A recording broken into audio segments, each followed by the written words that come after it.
that was right for them. So, you know, it wouldn't have been great for my kids to do Latin. Maybe one or two of them had loved it, but they wouldn't have felt successful. They wouldn't have felt that they could do what they needed to do. But finding different things to do, finding different ways that they could achieve meant everything. And I think that feeling of trust from our government that we are going to be able to let your children thrive and you know how, Yeah. that's something I don't think we could ever have predicted that we could work towards. And that, the people that know the curriculum for Wales will know that you start with those purpose statements, and it is exactly as you've described, isn't it? Children, being valuable citizens, and they're making contribution to society because they see the purpose in that themselves being. Yeah.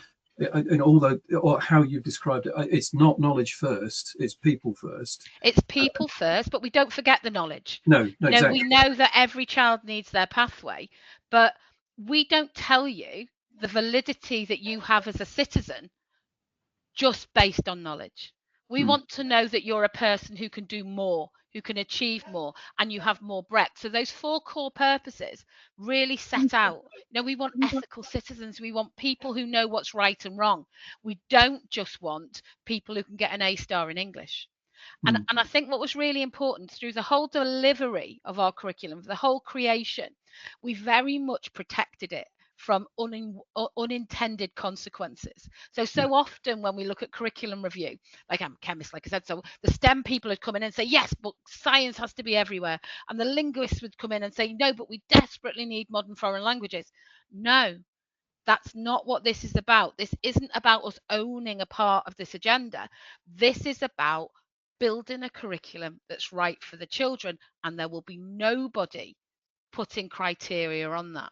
I Mm. think one of the the best parts of it that really shook my idea of how it worked is they didn't just look at the skills of learning, they looked at the skills of being, the Yeah. skills to know how to make a mistake and recover, the skills to know how to ask a question to get the right skills, to know what's valid and what's not. And that for children now is such an important part of Oh, just being absolutely. online, Yeah, yeah, and yeah.